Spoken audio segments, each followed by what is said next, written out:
Hey everybody, welcome to Space Problems. I'm Derek. And I'm Ben. We're going to jump right into it because we have some exciting things that happened recently. The most notable is the Episode 8 Star Wars trailer just dropped. Oh, yeah. Finally. I thought they were going to wait until May the 4th because it's pretty close to that as is. Yeah. I mean, well, they waited until Celebration. I mean, they have the Star Wars Celebration going on in Florida right now for the 40th anniversary of Star Wars. So it makes sense. And it is only a teaser. The full theatrical trailer probably isn't coming out until, I don't know, May July. the 4th. No, it's too close. It's got to be like July or August by this point. But yeah, true, because that's about that would be like 5 months out from the release. Right. And I gotta say, I'm really more interested in waiting for that. So, what are your thoughts on the teaser trailer? To be perfectly honest, I was a little underwhelmed. I was excited, but it wasn't giving me chills or anything else. I mean, it was sort of like, oh, this is cool and I'm excited and then I can't wait to see more, but it didn't really get me super pumped or give me the chills all over. But honestly, full disclosure, that's exactly what happened with Episode 7. The teaser trailer kind of got me interested, and the actual theatrical trailer was the one that gave me all the feels and got me like super, super pumped to go see the movie.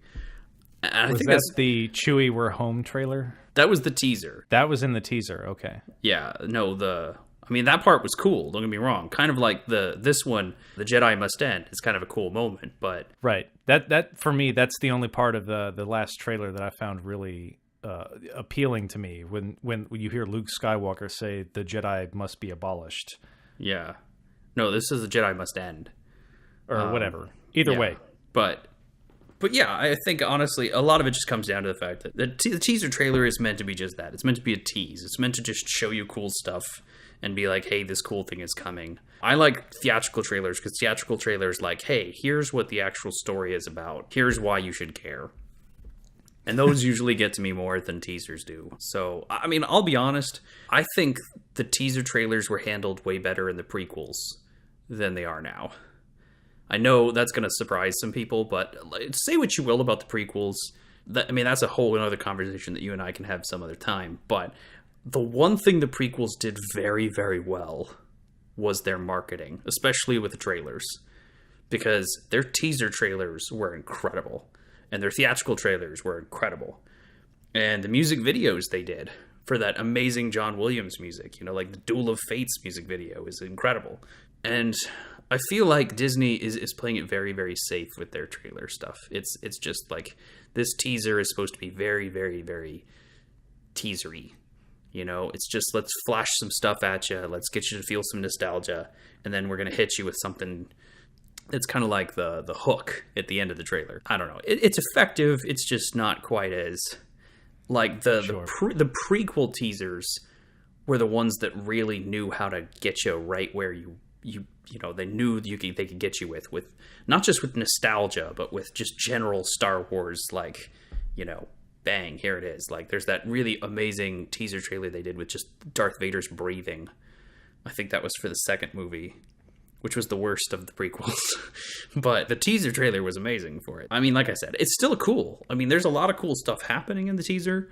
A lot of stuff that I just don't really get. I've come to find out that planet with the red dust is supposed to be a mineral planet that I guess the Rebellion and the First Order are fighting over. A lot of people have already pointed out the obvious pod racer parallels.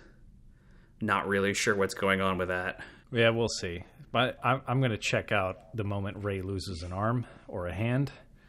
At that point, then I'm just like, wow, they are really ripping off the prequel trilogy. But no, I agree with you.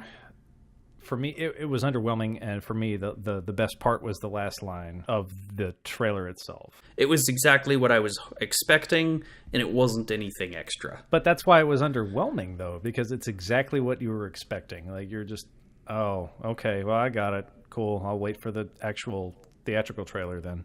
I suppose. I'm just saying, it's not like I didn't enjoy it. I really still loved it. I was just kind of hoping for something a little more, especially because this doesn't really add anything to what we already know.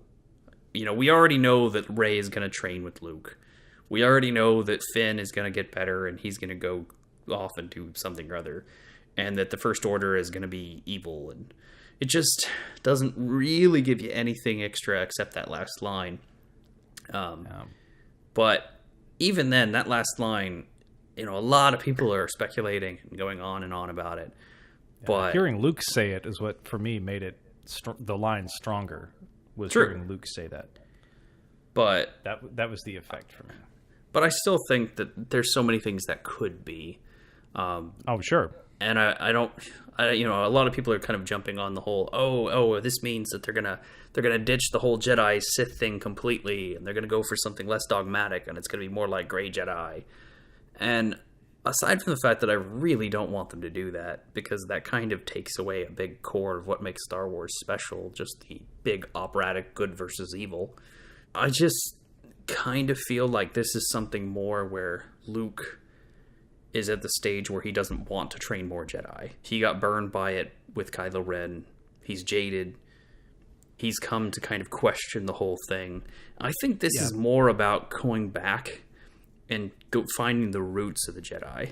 And I don't think he's trying to say that the Jedi need to be over or anything else. I think he's trying to say that, it all needs to go back to how it started. In the current form, the Jedi need to go away. Yeah, because, Anakin really is the evidence that the Jedi had failed.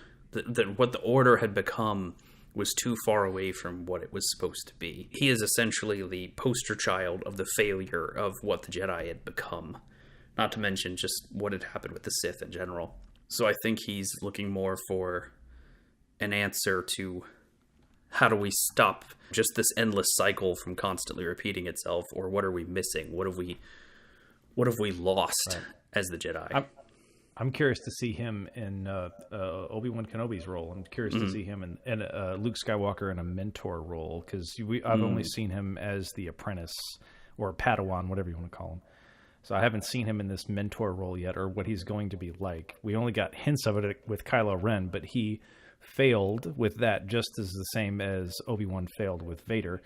Mm-hmm. So I'm curious to see how this is going to come full circle with him failing with Kylo Ren, or Kylo Ren failing him, whatever you want to say happened. Well, and I think that there's going to be a certain amount of the film just devoted to Rey trying to convince him to train her in the first place.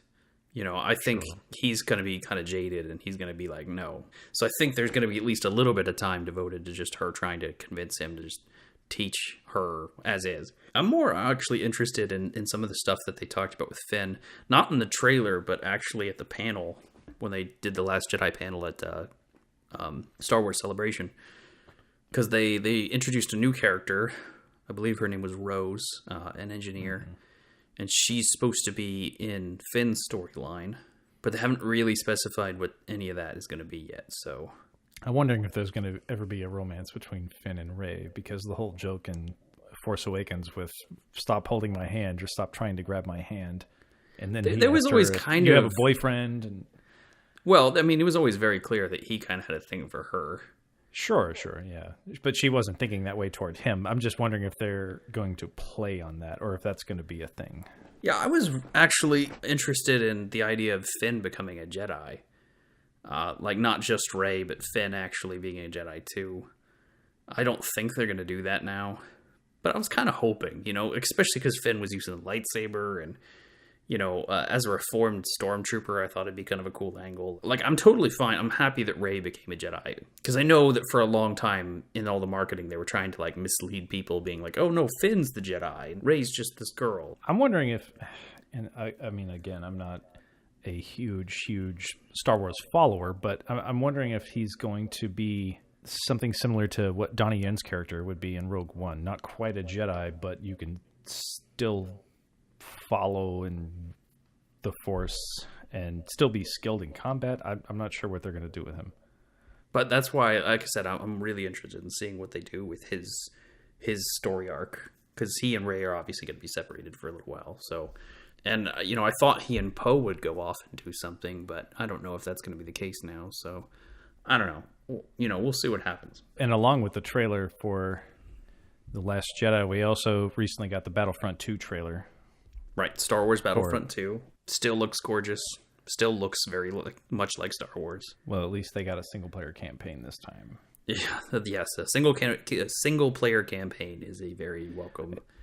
It looks like they're incorporating, because the first Battlefront only incorporated, it seemed the original trilogy settings. Although I wasn't this one's playing that one. This one seems to incorporate everything from the prequels to the new films, because you've got Darth Maul. All eras.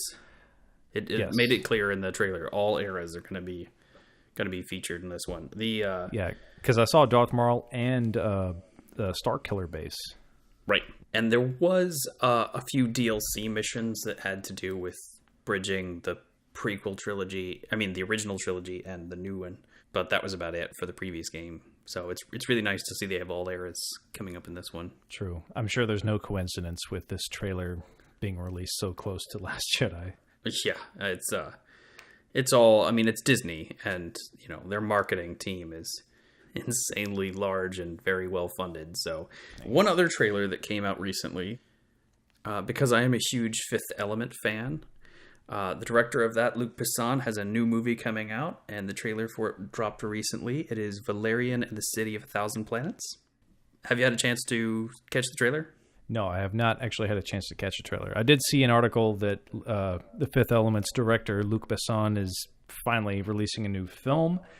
I have not had a chance to look into it yet. Gotcha. I have checked it out, and I'm not even sure I'm pronouncing it right. I believe it's Valerian, but I don't know for sure. I will say that just on the surface, it very much has the same striking visuals as the Fifth Element, which is always amazing to see. Like, I'm super excited that he's back doing an elaborate sci-fi world. It's just so rich to look at, which is amazing. I'm still a little unclear on the plot. I mean, it gave you enough hints about what's going on, but it also kept some of it sort of generic. But my only real concern is I'm nervous about the lead two actors. I don't have anything personal against them. The lead, for instance, is the same actor who starred in Chronicle. I'm not sure how to say his name correctly. I believe it's Dane DeHaan or DeHaan. And I've seen him in a few other films, and I don't know if I'm going to buy him in this role. His co-star is Claire, and I cannot pronounce her last name either. It's Delavigne, I think. I'm not 100% sure on that.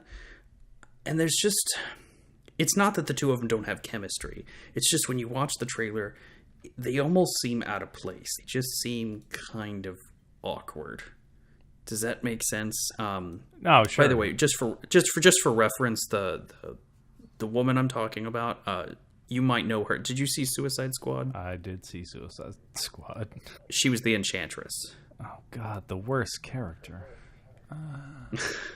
It's just there's something about them that seems out of place with the rest of the movie, and I don't know what it is. I gotta say, like, I try very hard to pinpoint what it is I don't like about something, or what it is that doesn't feel right. But in this case, there's just a vibe, and I can't really put it any other way than that. And I'm hoping that, by the time I see the movie, it's not going to bother me anymore, and I'm going to be fine, and I'll just enjoy. That's the only thing that makes me nervous about the movie is just whether those two are going to work. Cara Delevingne. I don't know. That seems to be her name as I'm just looking it up. The Enchantress. Yeah, I don't know how to pronounce it either. Yeah. Okay. That person. Oh, it makes you feel old. I'm like 8 years older than her. But hey, whatever. She has a successful career. In film, I don't. So, okay, sure. No, I've been curious because I really enjoyed Fifth Element, and I'd be curious for Luc Besson, seeing what he's up to recently. I haven't checked out the trailer for it yet. And I have a lot of faith in that guy. I mean, his films are incredible, with the exception of I wasn't crazy about Lucy. It was okay, but most of his other films are just incredible. Fifth Element, I'm pretty sure he did The Professional. I mean, I have a lot of respect for the director in general and a lot of faith in him. So we'll see where it goes. Check out the trailer. I recommend it. I mean, if nothing else, the trailer's cool. I'll definitely have to check out the trailer. But yeah, no, Luc Besson, he did. I think he was one of the writers of Taken, I believe, and I think he directed some of those, but that's the last I knew that he did. So I should check more into him because I said I love Fifth Element. Let me check. I got IMDb up right now. I'm pretty sure he was involved with the Taken films to a point where he was a writer or director or maybe both. Hell, I don't know, but I remember him. He did, the last movie he directed before this new one, it was Lucy. Lucy. Okay. He did. Yeah, it does not look like he actually directed any of the Taken films. But he was involved with them somehow, though, I guess. Let me look it up. There's a lot of writing credits, so let me. Okay, Taken 3 is on here. Scrolling. Yeah, he wrote the original Taken. Oh wow. Okay, yeah, I knew he was involved with it somehow because I knew after watching Fifth Element and later on I was curious about him, and I remember reading, oh crap, he was involved with some of the Taken films. I've only seen the first Taken, and after that I'm like, where can they go with this? Because he's written a surprising amount of films that I would not have guessed. He also wrote The Transporter, Unleashed, the Jet Li movie. Yeah, there's quite a few on here that I'm genuinely surprised. I had no idea he'd written. You always figure out weird connections. It's a small world, especially when it comes to film. True. Moving on to our main topic of today. Yeah, main topics for today. We're going to talk about space comedies. I guess is what you could call them. I don't know, galactic humor, whatever. I don't give a shit. But I want to start out with my favorite. It's probably my first introduction. We got to go with 1987's Spaceballs. Spaceballs. That's a classic. It's great. Well, and it falls into it's not as much satirical as it's more of a parody, and it parodies obviously definitely when parody was done well. Star Wars, Star Trek. We got Alien because we got John Hurt at the end. And Planet of the Apes. Mostly Star Wars, though. Well, I mean, it's pretty thick with Star Wars through most of that extremely, movie. Especially when it came to the joke with yogurt and merchandising. Oh, yeah. That was great. Because as he says, it's where the real money for the movie is made. Which is true. That was the real money that was made for Star Wars. Yeah, Mel Brooks actually had a deal with Lucas that he could parody Star Wars as close to the original as possible, as long as he did not make figures for Spaceballs, as they would look too much like Star Wars. So merchandising, I had no idea. Yeah, merchandising was a big deal. So I'm wondering if that's where he got the merchandising joke from. But I'm not quite sure. Well, that's really what made Lucas so rich. The craziness story about Star Wars is that the studio had no faith in that movie. I mean, when George Lucas was making it, there was one guy at Fox that basically was like, yes, this is going to be great. Everybody else thought this was going to be a disaster. And they all thought it was going to be just this weird kids movie that would flop. So he ended up asking for merchandising rights. He basically said, hey, can I have the rights for the toys and anything else? And they were like, sure, thinking to themselves like, okay, for the two people that are going to buy toys to this stupid thing. So they actually gave him all the merchandising rights. They were just like, here you go. And God, did they fuck up. Yes, they did. So badly.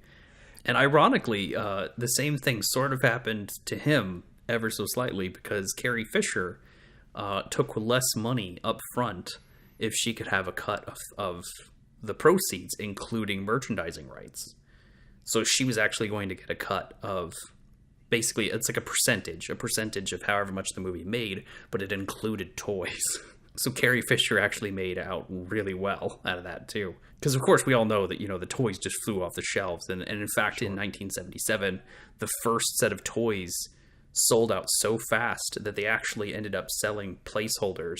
Like the first kit of characters, you had to buy a placeholder cardboard stand for where you would eventually have your toys, be displayed. I'm sure some people only bought the stand and never got the toys, and they just have this empty, sad stand. But I just think it's hilarious that worked. I mean, could you imagine that happening now? Millions of people buying like just the cardboard stand with the promise that eventually they'd get their merchandise. Like, yeah, that wouldn't happen now. No. So yeah, I mean, Spaceballs really hit on all the really good points. Oh, sure. About not only just Star Wars, but like so much about sci-fi in general. Oh yeah, for sure. And they mentioned, especially because they mentioned Star Trek by name, like when they talked about beaming him down. He's like, what the hell? It works on Star Trek. Funny side note with this, because I didn't actually recognize this till I became older and I started drinking carbonated water. One of the air cans that he grabs out of the desk drawer, because I'm a fan of carbonated waters and I like the brand Perrier, and he actually grabs that can of, it's like Perry-Air, so it was just a can of oxygen that he was breathing. So I was like, I did not get that as a kid, but I got it now. Yeah, there's a lot of subtle jokes in there that are actually pretty good.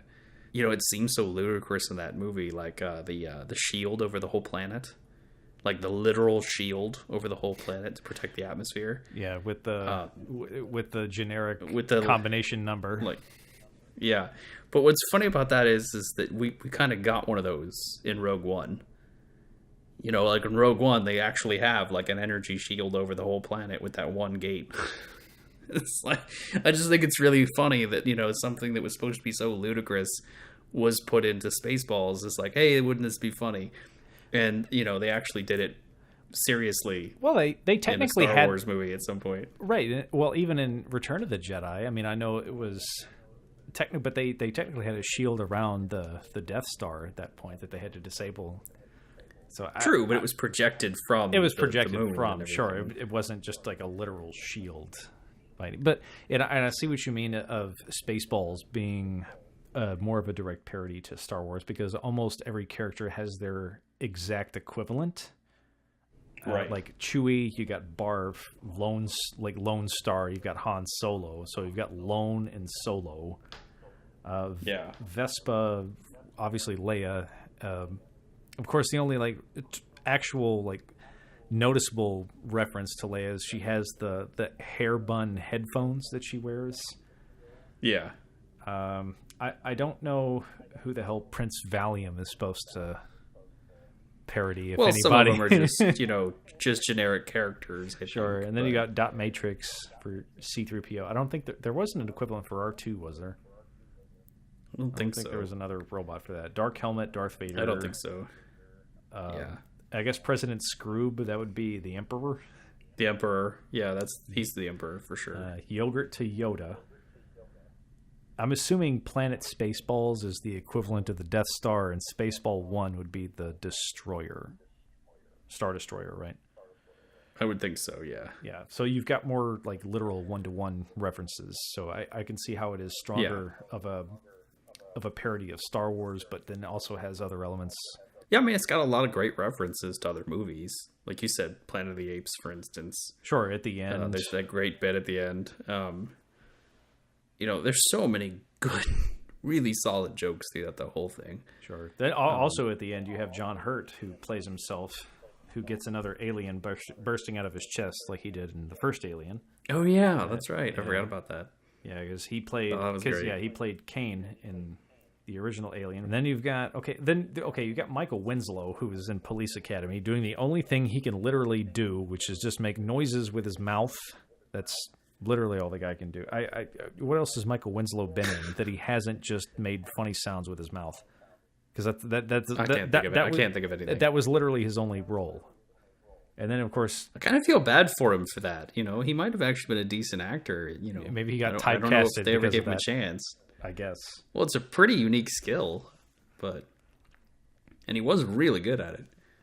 And I was always hoping for a Spaceballs 2, but that would almost be too hard anymore. The Search for More Money. Off. I mean, there's too many people. Yes, Spaceballs 2, The Search for More Money.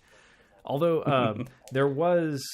Mel Brooks did talk about it there for a little while recently, actually. He was... last year. he was talking about that would be the title if he did a new one. Before that, the title was Spaceballs 3, The Search for Spaceballs 2. That's actually pretty good. Yeah, he searched, he decided on Spaceballs 2, The Search for More Money, if he did it, because that obviously he mentioned that in the first one with merchandising, but you couldn't. It'd be almost hard to do anymore because we've lost a lot of the cast from the first movie. Which is unfortunately, right. We don't have a lot of them that have passed on. We don't have John Candy anymore. Tragically, we don't have Joan Rivers anymore, and Dom DeLuise. Oh, that's right. She was in it.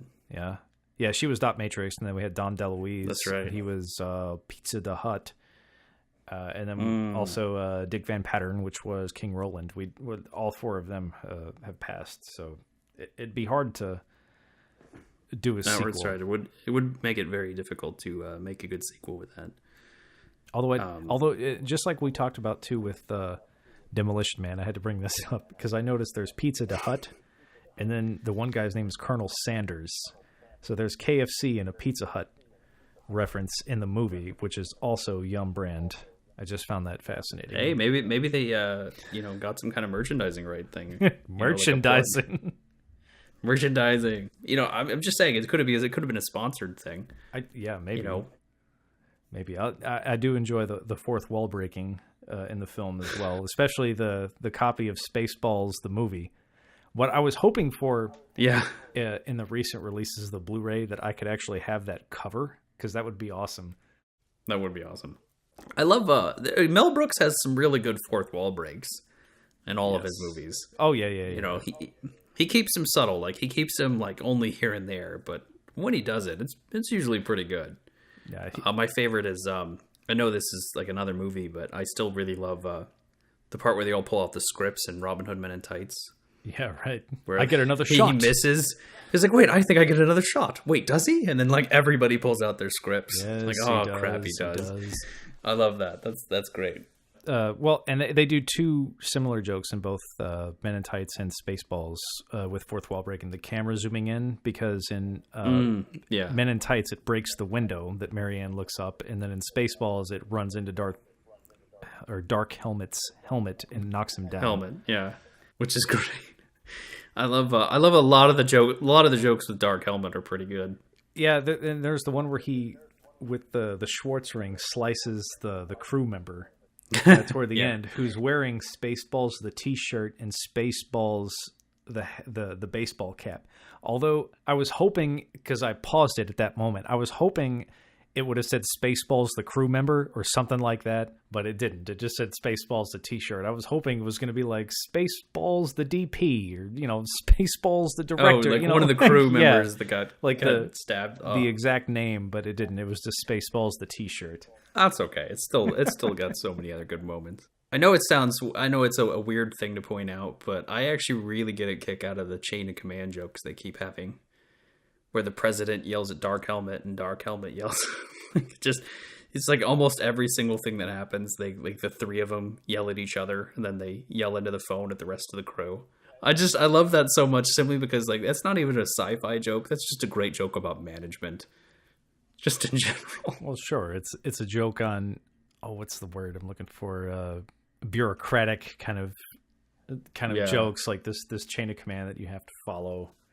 Although, like, when I watched the Blu-ray recently, I've noticed more and more imperfections. So this is the one complaint that I guess I have about Blu-ray versus when I saw it on VHS. Because I've noticed when I was looking outside of the spaceship, when they're on the bridge, like, you can completely tell that's either a blue or a green screen. And so now it's a little more noticeable. So now it looks a little cheaper. Well, that's kind of the problem with, with higher fidelity is it's harder to hide any of the imperfections. Well, sure, because back then they used to think, okay, they only have these old tube TVs. They can't show this much detail. We can get away with it. Well, but in some cases, the projectors weren't even as good. When you actually screen the film, some of this stuff, like we're actually seeing now remasters and cleaned up prints in Blu-ray quality that's actually better than the quality they were ever screened at when they first came out. So a lot of this is kind of a surprise to people because, they weren't expecting to have to hide this kind of stuff. And yeah, as I was looking, doing my research on Spaceballs, I noticed a lot of, let's see, we had the cinematographer. His name is Nick McLean. He was also the DP on Goonies. Nice. And then we have the art director, Harold Michelson, who was also the art director for 1990's Dick Tracy. And that was actually his last known work as an art director, was on Dick Tracy, which I find is one of my favorite adaptations. I can say it's like one of my favorite comic book movies, but one of my favorite adaptations of comic book to film. I love the color in the art, and that's actually my favorite Al Pacino. It did have amazing art direction. And it was my favorite Al Pacino role as Big Boy. Like I loved how cartoony he was. Oh God, I forgot Al Pacino was in that. Yeah, it's been a long time since I've seen that movie. Oh, I've got it on Blu-ray. It's great. One thing Dr. Schlotkin, who was the guy that was going to change Princess Vespa's nose back to how it used to be. He was Johnny Cage's director in the first Mortal Kombat movie, like the fake director. Oh my God, really? Yeah, that was Dr. Schlotkin. And then, just for shits and giggles, I looked up all the Dinks, which was their name in Spaceballs, which were basically the parody of the Jawas, were the Dinks. And yeah. So I've got a list of them here and other movies that they've been in. And in there for the Dinks, we have, I'm probably going to butcher some of these names. Arturo Gil is the actor's name. And he was also Station in Bill and Ted's Bogus Journey, one of the stations, I guess. Oh. You have Felix Silla, who was an Ewok in Return of the Jedi, and he was also the Emperor Penguin in Batman Returns. And then Tony Cox, who I've recognized him in more films than not. He was also an Ewok in Return of the Jedi. He was also the limo driver in Me, Myself, and Irene, Bad Santa, and he was also Vunkar in Willow. Then there's Antonio Hoyos. And the only thing I ever saw him in, or not really saw him in because I don't recognize it, the only film that I recognized him in was he was in Gorillas in the Mist as a mime artist. I'm like, oh, I didn't know that one. And then the last Dink, Ed Gale, who was Howard the Duck the previous year. Oh, that poor guy. Yeah, he was one of the Dinks. So all those, I just did the looking up on who played those, and I was like, oh, I'll be damned. I just feel so sorry for anybody who had to be associated with Howard the Duck.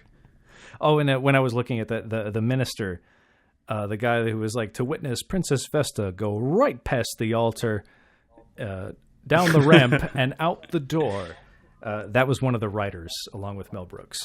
He was one of the writers. Oh, very cool. Yeah, it's always cool when the writers get in on stuff.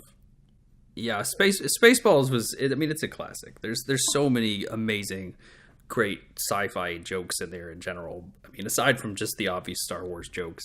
I thought there was some Indiana on top of with Lone Star parodying Han Solo. I also felt like in general he parodied Harrison Ford because there were some Indiana Jones references in there for sure. Well, he's even kind of wearing the jacket. Yep, and the hat too. Yeah, I mean they're doing that on purpose for sure. But I think the thing that stands out about it, and this is one thing that Mel Brooks did really well with all of his parody movies, is it's still a good movie just as is.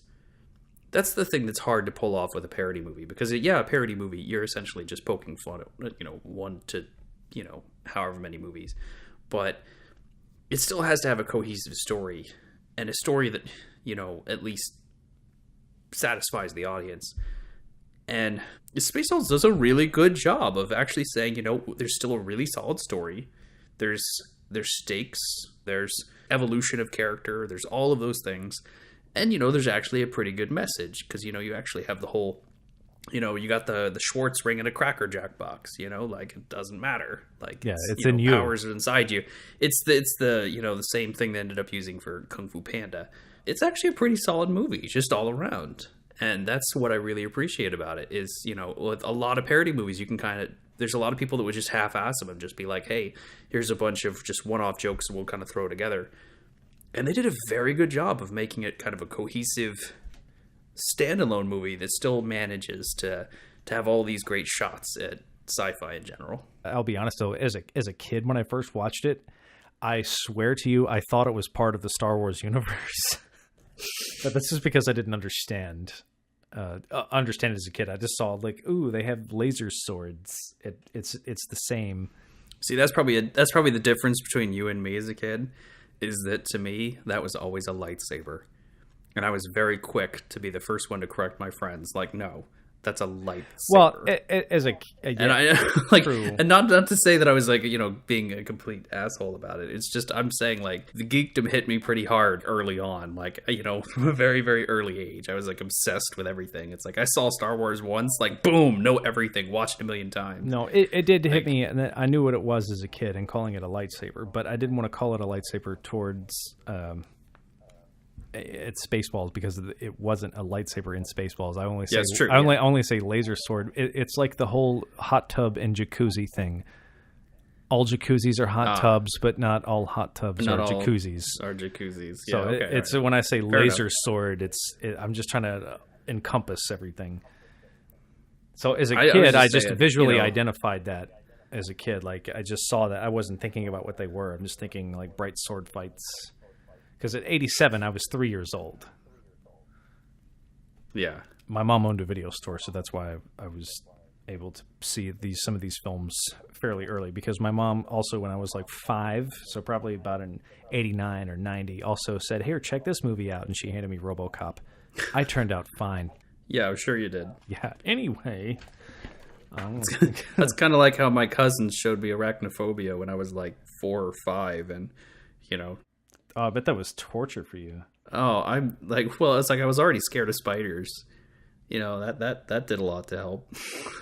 Well, speaking of Arachnophobia, one of the writers of Arachnophobia was actually one of the writers of another film we're going to cover here in a bit, Evolution from 2001. But we're going to skip that for now. But we're going to move on to Galaxy Quest.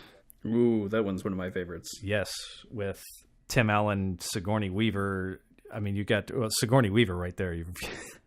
You've got some sci-fi genius in there with the Alien series and Avatar. We've got the great Alan Rickman. Rest in peace. I'm not going to say the great Tim Allen. I'm just going to say it's Tim Allen. We're just going to stop there.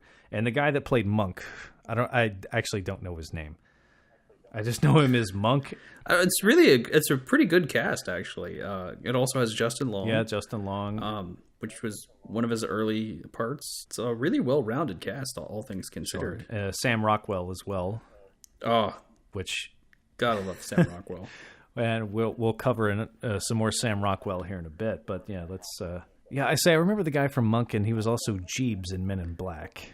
But I'd say I don't really know that actor's name. But yes, Galaxy Quest. One of my favorite scenes is when they first come onto the ship and they're about to drive it, and it's like, oh, we want to bring in all the crew to see you take off on this legendary occasion, and they all have no idea what the fuck they're doing. Yeah, there's some really good parody in there, but it's not necessarily a parody movie. I think it does a really good job. This one's more almost borderline, somewhere between satire and parody. But it does such a great job because I love the fact that it's obviously parodying Star Trek. I mean, just right out the gate. Well, when you look at the bridge. Just to state the obvious, I mean, it's obviously parodying Star Trek. But what I love about it is that it's not just parodying Star Trek, the show. It's parodying everything about Star Trek. It's parodying the fandom. It's parodying everything that went on with the cast. It's parodying the entire Star Trek phenomenon, which I think is one of the most brilliant things about the movie. Tim Allen's character is an obvious allegory for William Shatner. And so much of what went on, because for those of you that don't know about the history of Star Trek fandom, I guess is the best way to put it, there's a lot that went on in the early years after the show got canceled. It's sort of strange because nowadays we kind of live, thankfully, in the era where geekdom is not only accepted, but it's mainstream now. I mean, look at how many superhero movies we have, It's a lot more mainstream and okay to be a geek. versus when I grew up, when it definitely wasn't. You and I are about the same age, so I can attest to that. Yeah, and the and back even before then, like especially when you're talking about the 70s and the early 80s, this was a time when geekdom existed, and it was just starting to unify. The earliest conventions, for instance, came about because all these groups kind of started finding each other. They had all these local chapters of like fans that would kind of got together and realized, oh, hey, there's actually more of us than we thought. The original Star Trek convention, for instance, they were only expecting a handful of people, and they ended up getting hundreds. So it was an interesting time because it was sort of like people were figuring out that there were a lot more of us than we thought. But at the same time, you had the actors who were part of Star Trek who were trying to distance themselves from Star Trek because they were kind of typecast in it, and everybody was like, oh, that's Yeah. William Shatner, that's clearly James T. Kirk, and that's clearly Spock. So you had Shatner and Leonard Nimoy and all of them trying to get more work because they're actors, they need to make a living, but they were trying to distance themselves from the parts they played. So they didn't really want to be associated with Star Trek. In some cases, they got really frustrated with it. And in fact, Leonard Nimoy went even so far as to write a book called I Am Not Spock, which is hilarious because he later wrote a book called I Am Spock when he kind of embraced it. Yeah, there comes a time in several of these actors' life when they eventually embrace it, because Peter Weller did the same with RoboCop. Yeah, and all of them did. Every Star Trek actor eventually embraced it in a big, big way. But William Shatner had this famous moment. I think it was actually on SNL where he told, he addressed like a group of fake geeks, and he basically said something to the effect of "Get a life." Like Star Trek's over. It was years ago. Like, good Lord, move on. Which, pissed a lot of fans off, needless to say. But it was all because that's what they were trying to do. And so much of that is in Galaxy Quest, and it's amazing. Like, I love the fact that piece of geek culture is actually referenced in this movie. At the very beginning. The fact that they're at the very beginning of the film, like, it shows them as those struggling actors who are stuck in that role, and they weren't able to find more work. And especially Alan Rickman's character, who really wants to be taken seriously. He's sort of their pseudo Spock character. And he sees himself as a more legitimate actor. And he wants to do stuff past this, and he keeps trying to sneak out and not be a part of the convention. I mean, there's so much of that I love that honestly brings this movie up a notch for me as a fan. Simply because, I realize there's a lot of people that won't get, those references, but it's just so great that it's in there. Because if you're going to parody Star Trek, the fact that they went all the way in parodying Star Trek, I heart that so much. When I first saw it, and honestly, I'm actually kind of ashamed that this is like early 2000s, right? Because I don't remember the release date of Galaxy Quest. But either way, by that time, I want to say 2003. Hang on, let me check. Well, yeah, well, oh, I'm sorry, 1999. So 1999. late 90s, okay. But very. Yeah. Oh, by that time, okay. Like, I wasn't huge into Star Trek yet. And so when I initially watched it, I didn't get many of the jokes, so I wasn't a huge fan of Galaxy Quest at the beginning. But later on, as I started watching The Next Generation and some of the original series, when I finally got it and I saw the jokes, the movie for me has improved over time. I think this is one of those movies that you can watch as a non-fan and it'll be somewhat entertaining. But I think this movie was genuinely made for fans. Yeah. Because there are so many jokes that are so specific. Because when I first watched it, I was almost out of my chair. I was laughing so hard at so many moments because I got everything. Like, there's so many little jokes in there that are just so amazing. Just minor things, Like, I love the fact that the ship, they're going through the ship and it has all these weird obstacles, like the big I don't know what to call them, hammer pressure things, the things that kind of slam together, and you kind of have to like know the timing to get through them and everything else. And they're like, who designs the ship to have these? Oh, that's so great. And honestly, my favorite part of the whole movie, like, to me, the best joke of the entire movie is the fact that at the beginning of the movie, Justin Long's character, who's just kind of your average geek, basically gets told off by Tim Allen's character about how to let it go. 'Cause he's a huge it's all a show. super fan. Because he's a super fan, and he really humiliates him. He's basically like, look, get a life. This is, which again is that reference to William Shatner, and tells him all this stuff. And at the very, like, toward the end of the movie, like, well into the third act, he finally gets, like, the ship's going down, and all this stuff has happened. And, of course, Tim Allen's character is now up there in the real spaceship and everything else. And, he gets a hold of him over the, his phone. And he's like, hello. He's like, yeah, this is, whoever's Tim Allen's character's name was, everything else. And he goes, yeah, I've been thinking of Justin Long's character. He says something like, yeah, I've been thinking a lot about what you said. And, you're right. It's time for me to grow up and everything else. And then he's like, no, forget all that. It's all real. It's all, everything about it is real. And then just the look on his face where he's just like, I knew it. Like, that's my favorite part of that whole movie is like how quickly he's just like, I know it. Super excited. Like everything in his life had just found meaning and affirmation.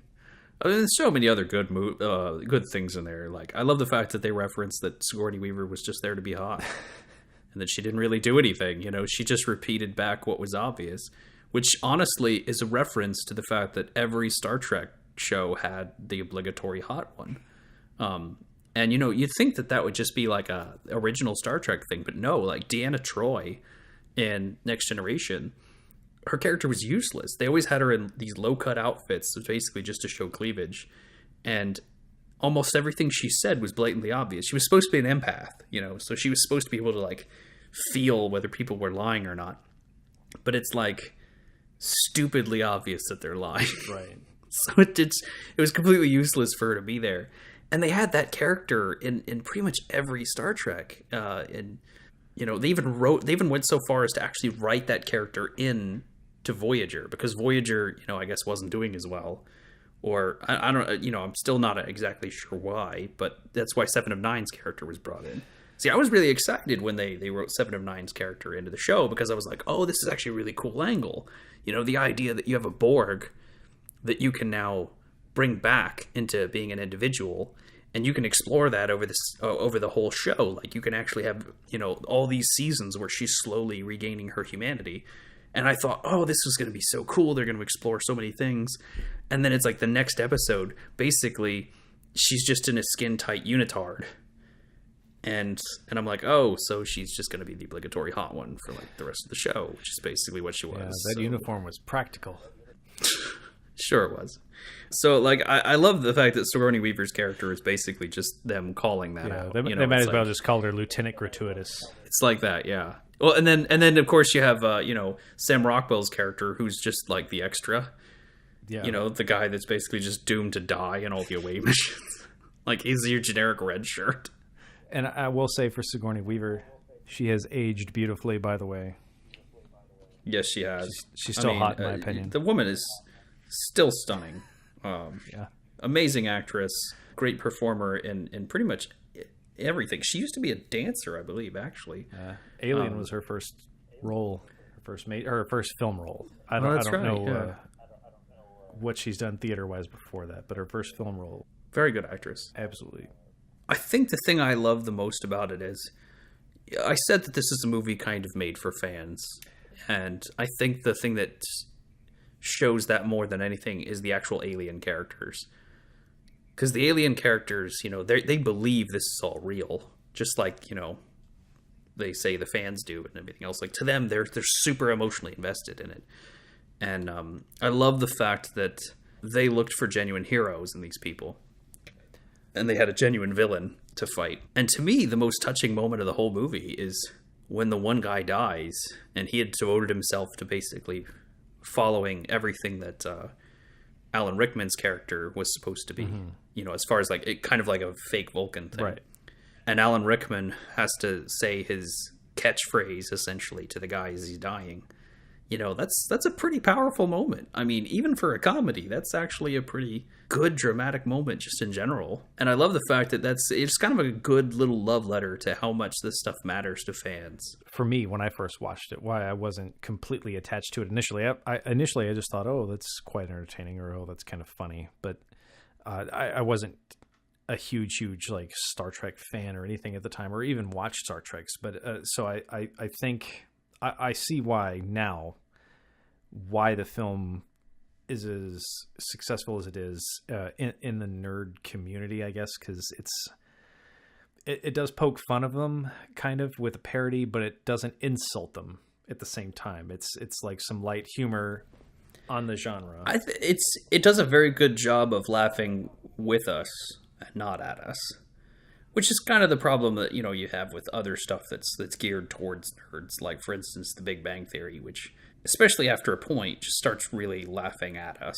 And I don't really, I mean, that's I guess a topic for another podcast, but yeah, I mean, I'm just saying, like, I really appreciate how well done this movie was in all aspects, and I know that it's not a movie for everybody.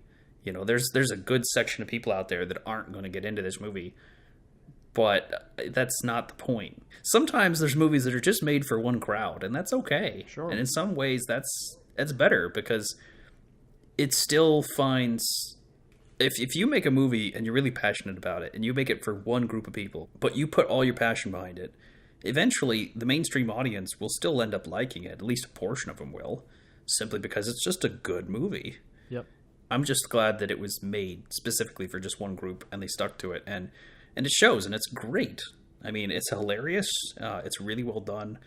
My only beef with it, if I had anything to complain about, which I feel stupid for even pointing out, is I just thought that Tim Allen's character was a little too much of a jerk for too long. Like, I know you're trying to make your main character, an asshole, but there's a point where, like, sometimes you just need to, like, hurry up the transformation to being a good guy. Sure, yeah. I can see that. But, I don't know, it's still a great film. It's still really well done all around. Actually, remarkably good art design on that movie. Particularly I love the fact that they showed kind of a cheap version of the set. That was the TV show, and then they actually were able to show this really nice, highly polished version that was the alien reconstruction. Like, little touches like that, I think, do a very good job of making this film stand out in a good way. Yeah, some of the CGI doesn't hold up as good as today. But I mean, CGI 1999 compared to what hell now, like 18 years later. Right.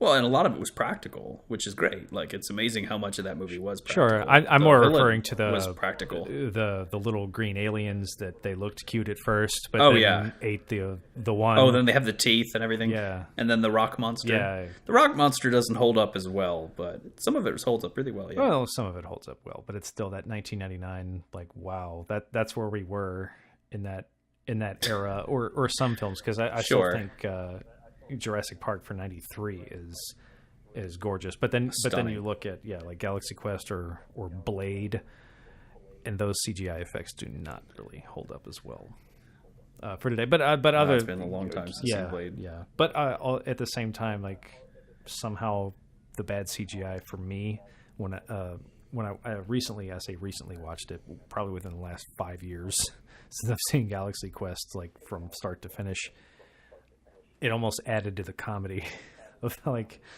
of the bad CGI. Yeah, I don't know. There's some of it it's kind of weird, because with bad CGI, sometimes it's totally fine. Sometimes it kind of fits the movie, because it's sort of like, this whole movie feels kind of dated. It kind of fits with it, etc. There's just really bad CGI all around. Yeah. Because there's some old movies where it's like, no, I don't care when this movie was made. This is just bad. Yeah. I'm mostly thinking of things like The Scorpion King. Well, I'm mostly thinking of Return of the Jedi. Or the original Power Rangers movie. It's the Blu-ray of Return of the Jedi with the new rock band. That I just want to stab someone. You're talking about special edition. Yeah, special edition stuff. Yeah, the new Blu-ray where it's like this exaggerating dance pop band that looks like it should be on fucking Nickelodeon and not on a final release of a sci-fi Star Wars film. Yeah, but we won't get into why these changes happened. Another episode. We should do just a series, like a 3-part thing on just covering Star Wars, just everything related to Star Wars. The original. Well, if we could do a 3-part to the original. We could do like a Star Wars month or something. There you go. Maybe that can be May because Star Wars. Well, I was thinking more when the movies were closer to coming out, but yeah. Well, something. Sure. Yeah, closer to episode 8 or whatever, the month leading up to it maybe. Sure. But anyways, all right. And back to when you mentioned earlier on Arachnophobia, and one of the writers from Arachnophobia, also one of the writers, I believe, for Evolution in 2001, which is, speaking of Star Wars, was also directed by Ivan Reitman. Really? Yeah. So Evolution was directed by Ivan Reitman. Mm-hmm. And we mostly know him, or at least I mostly know him, for his involvement in the original 2 Ghostbusters movies. Right. But I mean, Evolution, I guess I'm kind of mixed on this one. Like I like portions of it because I like some of the cast, and then I like more of it. It does the same as Galaxy Quest, but not as good when it makes fun or parodies a genre. But like this, I think Evolution kind of parodied more of X-Files. I mean, not aside that you have David Duchovny as your main character, but I'm also I also like Julianne Moore, which she's been in a lot recently. But I more or less think every time I think of Julianne Moore, though, now I think of she was in Hannibal, the sequel to Silence of the Lambs, and Hannibal was directed by Ridley Scott. So, speaking of Hannibal, another Gary Oldman movie, because he was the deformed face guy. If you ever seen Hannibal, so his face wasn't actually you could never tell that was Gary Oldman. So more respect for Gary Oldman. When an actor's willing to cover up his entire face, and you're like, I'm fine that they don't see that that's me. Yeah, especially because there are advantages to doing that as well. I mean, sometimes you can actually get a stronger emotional connection to a character if you don't see their face and it's all physical. So yeah, but it's weird because Hollywood doesn't really believe that that's a good idea. There's a big thing about not covering up actors' faces because people go to the movies to see actors, according to them. So it's different though if it works. If it fits the movie, then it works. Like it would have for Judge Dredd, but then Stallone wanted to take off his helmet. Like it for that film, it would have required it. And like what you were saying for V for Vendetta, that role required it. Right. What was the actor's name? V for Vendetta, Lord of the Rings. That was Matrix. Hugo Weaving. Yeah, Hugo Weaving. Yeah, amazing actor. So much respect for Hugo Weaving in V for Vendetta on that as well. Mm-hmm. But no, like when I remember about Evolution, I feel like it deserves an honorable mention. I remember something about shampoo was how they took down the aliens. I don't remember exactly. Didn't the aliens? Wasn't this the movie where the aliens kind of looked like dragons? They were like plants that were like, or not really plants, like roots, like that they were growing under. I remember that they were like growing underground, and they almost had like their own ecosystem. And because I'll be honest, I saw this movie when it came out, but I remember very little. Sure. Like it's one of those films though that it's like it tried to do something, but it didn't really capture into the audience. But I purposely didn't watch this one again because I thought about it, but I'm like, if I didn't want to rewatch it because it didn't have that cultural phenomenon of when you watch something and it sticks with you. This is like an example of one of those films that's kind of meh throughout the years, and you remember bits and pieces of it. And I feel like certain films like nowadays I get a lot of these films now, or we get a lot of these films nowadays. I'm sure that's just what Arthur C. Clarke had in mind for 2001. He had higher ambitions than Evolution. But I mean, there's a few other movies I don't think that have gotten like a lot of the attention that they deserve. I mean, Evolution I think is just kind of one of those okay ones, and I wanted to mention it because I wanted to. Right. I was a huge X-Files fan a while back, and I think we should do an episode on X-Files. Oh yeah, the X-Files, good stuff. It gets good stuff to a point. The show kind of dipped a little bit. I liked the movies, all right, but the show kind of toward the end was. Well, it's like any show. You either go out on top, it's or hard you just sputter it's out. hard to pay off everything that you set up. Right. After a point, they had a loss problem. Right. because after a point they'd set up too much and there really wasn't a good way to pay it off, and they'd waited too long. Right. And in some cases, because they had played it up for so long, the payoff seemed anticlimactic. So yeah. Well, an example of like trying to setting up a little bit too much and not being able to pay it off, and I think this is a perfect transition to our next film, which Hitchhiker's Guide, 2005. Now, I'm a huge The Hitchhiker's Guide to the Galaxy. huge Hitchhiker's Guide to the Galaxy fan. I got the books, and Yes. I've seen the TV show once. It's been a while, but then I also have the movie. Now, for me, like I am right there with you. I am absolutely across the board huge Hitchhiker's fan. Same thing. I have the books, read them all, and I have seen the BBC version, the TV made for TV BBC version, and the 2005 movie. Now, the movie, for me, is an example, like you mentioned, like trying to pay it all off, because I think they tried to set up too much, because at least all of the books are mentioned, or things from all the books are mentioned in the movie. And if you take the movie as a standalone film, you are setting up way too much and not really paying a lot of it off in the third act. So I feel like the first two acts of the movie are great.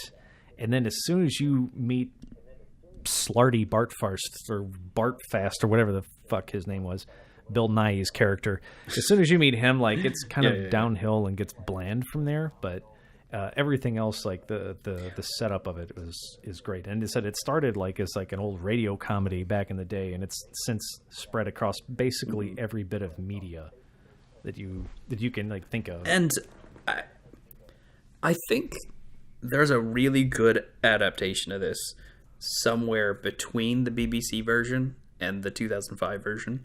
I feel like if they would have done the BBC version with the production value of the recent movie. Yes, yeah, exactly. That's like the dream movie right there. But I think the problem with that is it's too much.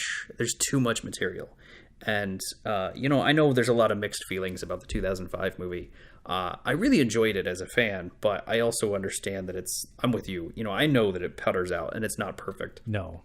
But I think a big part of it is simply the fact that they were trying to do way too much in way too short a time span.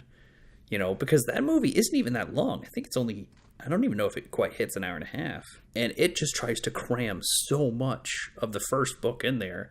And even parts, like you said, parts of the other books.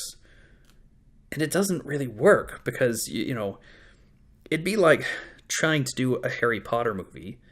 But let's say you're covering the entire first book, huge sections of later books. And instead of making it a 2 to 3 hour movie, you make it a tiny, short 1.5 hour movie. I mean, there's just too much stuff that you're cutting out. There's too much stuff that you're letting go to waste.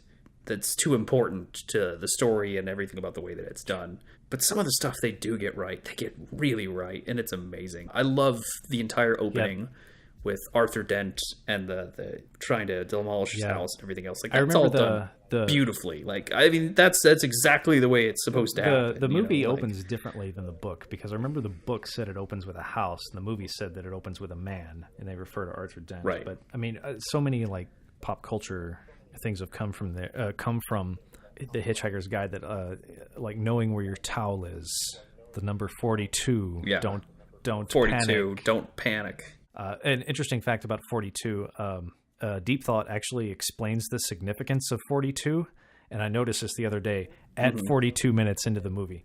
That's pretty cool. You know that there's a theory out there about what 42 means, as far as like why Douglas Adams chose it. There's a lot of theories, but I saw one I actually kind of liked, where it talked about in the early days of programming, there was a thing where 42. There's something like asterisk 42, where basically like if you put this in, it came back as any value, as anything. It was something to do with 42 essentially equaled anything you want it to be. I haven't heard that. Well, and they were saying that because he was like an enthusiast of, early computer programming, that was the inside joke, was that his putting 42 in there essentially means that the meaning of life, the universe, and everything is anything that you want it to be. Which could make sense. So no idea whether that's legit or not. Like totally grain of salt with that. I just, read it on a random thing related to this a few months ago. And it could be complete bull. I just thought it was interesting. But I always loved the idea that, they built this giant machine and had it sit for thousands of years to figure out the answer to life, the universe, and everything. And it came back with 42, which is also a great, like, sort of science joke in the fact that math is the universal language. So why wouldn't the answer be in math? Right, and it said the answer to life, the universe, and everything is 42, but that's the answer to it, and then you don't even know what the question is to life, the universe, and everything. Mm-hmm. So it's like the ultimate answer. Well, you didn't ask me to generate the question. You just asked me to give you the answer. Generate the answer. So then he had them build the Earth. Right, which that was supposed to be the supercomputer, which then the Vogons have destroyed. And another tidbit. Hyperspace bypass. Right. You remember when they were about to blow up the planet, they had the panic around town. And do you remember the old lady sitting at the table? Like, that was kind of oblivious to everything. And the newspapers were just blowing by. Yeah, that's actually Douglas Adams' mom, the writer's mother. Yeah. Oh, really? Oh, that's funny. Well, and a few things, like I said, they totally nailed, and I love about it. As I really love what they did with Marvin the robot. It's so well done. It's so perfect to everything that he is in the book and everything else. With Alan Rickman, the great Alan Rickman, doing his voice, and Warwick Davis actually as the guy in the suit. Which Warwick Davis, has an amazing career. He was in Return of the Jedi. He was in Willow. He was Willow. Yeah. Return of the Jedi was his first film. He was like 10 or 11 years old in that. And then Willow, he was 18. Yeah. But yeah, like with him and Warwick Davis and Alan Rickman together, they were both together in Harry Potter. And here they are together in that's true, Hitchhiker's Guide. But I'm just saying, like, certain things are just incredibly well done in the movie. Well, a lot of things, too, were fairly faithful because a lot of the voice of the actual guide itself is Stephen Fry. And Stephen Fry and Douglas Adams were actually good friends. And the entries, when they actually do a Hitchhiker entry in the movie, it's I love great. The animations. I mean, the few times they do it, it's fantastic. But talking about, what was it again? It was, feeding your mother to the bug bladder beast of trouble. Oh, yeah. And, you had to submit it in triplicate. Yeah, without orders sent in, set back. Basically, like the best allegory for bureaucracy possible. Right. Well, is what Mos Def said. It's like they can't even really write; they just run things. Like you said, I think the first half of that movie is really solid. Unfortunately, it's just that they're trying to do too much in too short a time span. And I think if you were gonna do Hitchhikers well, you just had to commit to doing the whole thing, and just trusting the audience to come along with you. But, I mean, it's hard to convince a studio to do that. Even back then, trying to do an original property that's, even though it has this huge following and it's been, a book and it's been all this other stuff, it's just a hard sell. And I don't remember the specifics on this, but I know that the Hitchhiker's Guide movie went through hell, like trying to get developed. Yes, it did. I remember... it was... So many people were even considered for Zaphod Beeblebrox. Like, you've got, I think Bill Murray was considered, Robert Downey Jr., Johnny Depp, and Will Ferrell were all considered for the role. But as soon as Sam Rockwell gave his audition, he got it immediately. Yeah, and Sam Rockwell's obviously, a perfect choice for it. I mean, he's a great actor. He really is. Because obviously he was in it's just Galaxy unfortunate. Quest, which we mentioned before. He was in Galaxy Quest. Cowboys and Aliens, which we've mentioned on a previous podcast. He's also in an amazing science fiction movie called Moon, which we have not talked about. Yes, but he is phenomenal. And if you have not seen Moon, I highly recommend you do. If anybody questions how good of an actor Sam Rockwell is, watch Moon. And then he based his performance of Zaphod on Bill Clinton, Elvis Presley, and Vince Vaughn. And I can actually see that. I can actually see that in thinking back on the movie. Now that you said that was within an interview with him. That's what he said he based Zaphod on, was those three. And then of course John Malkovich's character of Hamakavula, I think was his name. I could be wrong on that, but that was the only person or character created for the film that wasn't in the books, but that character was created by Douglas Adams. And that was the sneeze religion, right? They worshipped a giant nose or some shit on. Oh yeah, I forgot about that. Yeah, I remember like the whole crowd like sneezed in the church, and then he's bless you. That's such a bad joke, but it's great. And then, of course, you got Arthur Dent, which is Martin Freeman. But now I remember Douglas Adams originally wanted Hugh Grant as Arthur Dent, but eventually went with Martin Freeman. Although I couldn't see Hugh Grant as... now I couldn't see Hugh Grant. I don't even think he acts anymore. I couldn't either, but I feel kind of bad because I feel like Martin Freeman has made essentially his career out of being that generic English guy, like that charming generic English guy. I mean, don't get me wrong, he's a great actor, and I love him in so many things, particularly Sherlock, of course. But it occurred to me the other day that I'm like, every single thing he's in, he's just that very English, like average English guy. Because that's who Arthur Dent is. Arthur Dent is meant to be your extremely average, regular English guy. Right. His character of Tim in The Office, average English guy. Even in Sherlock, Watson is basically your average English guy.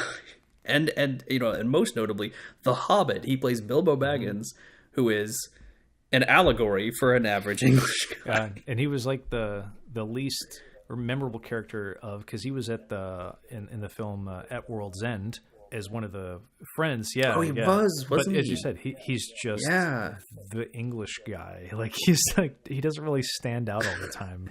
And it's funny because, he's a really good actor. It just occurred to me the other day that that's like a common theme in all of his work.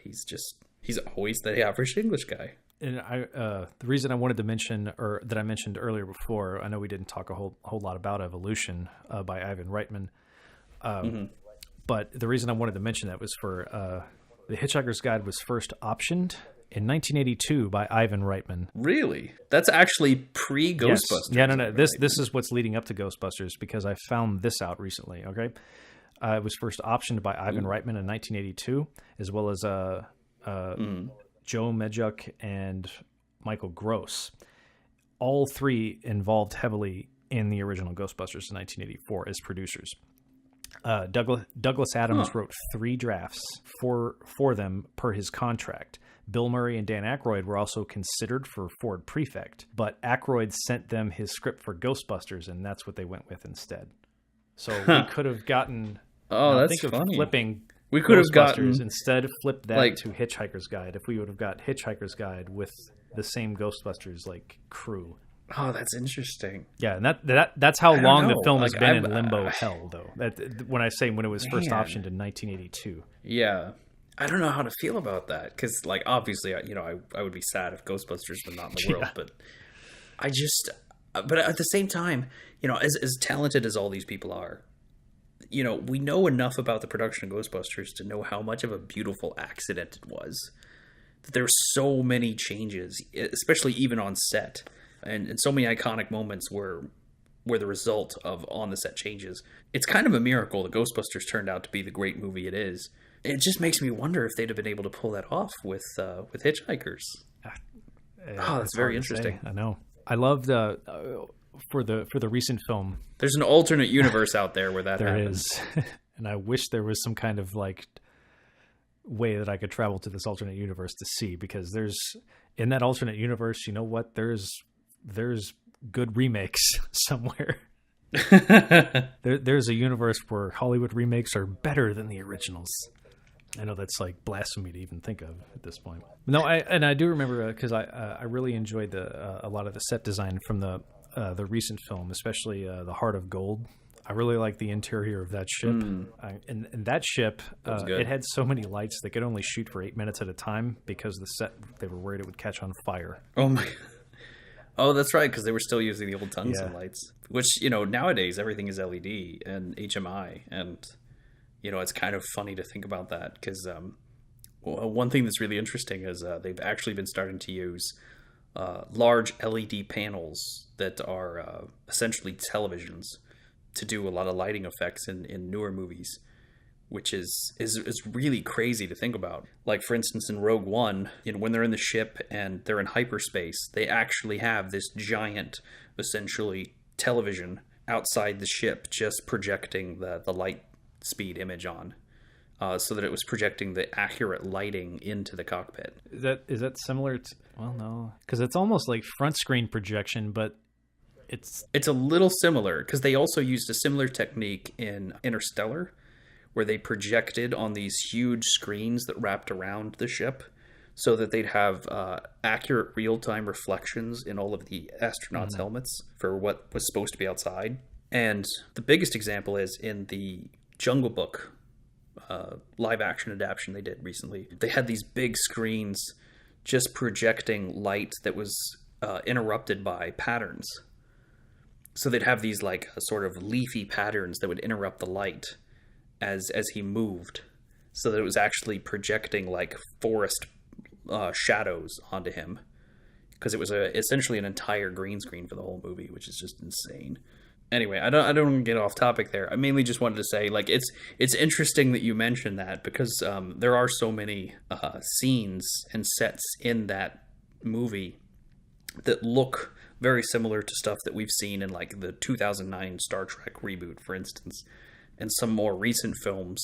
All those great practical lights everywhere, and how much harder that must have been for them using the old hot lights. I mean, now we have LEDs we can put anywhere. They're super tiny, they require very little power, and they're cold to the touch. So for a set design team, this must have been a nightmare. So kudos to them. That must have been really challenging. I mean, when you consider people could catch on fire, yeah. Yeah. No, but I think it falls apart for me toward the end, when they just seem to like throw the ending at you. Like when he's like all of a sudden, oh, we built a backup of Earth, and like everything just seemed to like thrown in at the end. Like we've set up this whole like awesome universe, but it's like your friend telling you an awesome story, calmly thought out, and then right at the end he rushes toward the ending and that's the end. But I think a lot of that just comes down to the fact that they must have made the decision at some point to just make this a standalone movie. And, you know, nowadays there would be zero problem with them setting it up as like, oh, there'll be sequels, there'll be this, there'll be that. But I think when this movie was made, there was a very strong push to make this like an all wrapped up kind of thing. You have this problem of essentially trying to wrap up the whole story, but only with the first part of the story. Because there's so many things that happen after this that, you know, aren't really covered. And I don't know. It just, yeah, you're right. It's very rushed, but I think it's a product of that. I think it's a direct product of the fact that they had to shove everything in there at the end and try to wrap it up and put a neat bow on it. Wasn't much of a neat bow. Yeah, I said tried. So yeah, I mean, it's still a good movie. It's still definitely worth checking out. There's still so many good things about it, and you know, at some point, I'd love to see another shot taken at this with you know, them going in and kind of embracing the fact that this is going to be like 4 movies or something like that just from the get-go. It's still a really good adaptation all around, and you know, and just really solid science fiction comedy, you know, just in general. There's so many things in there that are just hilarious. I mean, it's hard to mention one because it just ends up being you quoting the movie the whole time or quoting the book. Right. Yeah, it's hard to talk about without just quoting it. Then people going, well, all you're doing is just saying lines from the movie. Right, which is true, but it's so funny. There's so many one-liners. Really there's so many iconic moments. I mean, still one of my favorite moments of the entire Hitchhiker's Guide is the whole whale and pot of petunias thing where, oh no, not again. Oh yeah, that was the oh hello ground. Yeah, where the whale's like figuring out existence like in the few seconds before he dies. Definitely worth a check out. They just eyes were too big for their stomach kind of thing. They just set up so much and then couldn't neatly wrap it up. Although at the end, like there's still a few good jokes at the end. Like I like when they were trying to like hide from the Vogons, like firing lasers, and like Marvin is just walking slowly and he's like, I don't know what you're worried about. Vogons are the worst marksmen in the galaxy. Like there's a few jokes here. There are a lot of really good moments like that. I love Marvin. Marvin's probably the best part of the whole thing. Marvin and the ship. I like every time the doors open and close, the ship sighs. I like the attitude of the ship. Like when it's like, hey, ship, can you do this? And it's like, sure, fella. The ship was like the happiest as it could be. And then Marvin was like as depressed as he could be. I love the whole concept of the improbability drive. That it works solely on the premise that it shouldn't work. Because the whole thing is that the drive is so incredibly improbable that, you know, the only way to make it work is actually to not make it work. And you have no idea where you're going to end up. Because it's so far-fetched that it would work. I mean, It's one of those really ludicrous things that just, I don't know. It's just really another hilarious. thing I guess I want to mention that I like with this film in comparison with the BBC, like the BBC TV show had the two-headed Zaphod, like you could see his two heads. Was that like a paper mache head, or I don't even. It had like a paper mache head, and it was really awful looking. And yeah, I mean, I'm not going to recommend the BBC version to people, simply because its production value is just terrible. There were a lot of those movies made back then, where there was this string of BBC movies made on like very, very, very small budgets. They also had a Narnia one and a few others, and I can't really recommend them because they're like I said, their productions are terrible. But the one thing they do really well is they stick pretty strongly to the source material. Yeah. So I'll give them credit for that. Unfortunately, they've got it's seriously, I'm not exaggerating. It's like somebody handed them $5 and said, "Go have fun." I love the Vogon design in the newer movie. That was probably my favorite design. I liked Marvin, but I love the Vogons in the newer one. Just the thin arms and the egg-shaped bodies. Yeah, the Vogons were pretty good. Really, like I said, overall, the actual pre-production done to the movie and the set design and the character design and everything else, all that was great. It really was just, it was the story that needed work. Yeah, I'm wondering if did they initially plan to do multiple films and then at the last minute just decide not to? I'm just wondering where this ham-fisted ending came from. I have no idea. And, the problem is it's anybody's guess because there's so many things that happen in Hollywood, especially last-minute deals and funding getting pulled and all sorts of stuff. We might never know. I mean, until we get a chance to interview the right person. But my guess is, especially being early 2000s, my guess is that the studio was unwilling to bank on it having a sequel. I think their attitude was, let's see how it does as a standalone film, and if people like it, we'll make a sequel. Yeah, but then they tried to set up the multiple films in a standalone film, and that made it worse. But I'm saying that decision could have come late. Oh, I'm sure. Which might explain like the ham-fisted, really quick, super happy ending. Yeah, but the first two acts were good, and then again the third act was just what happened.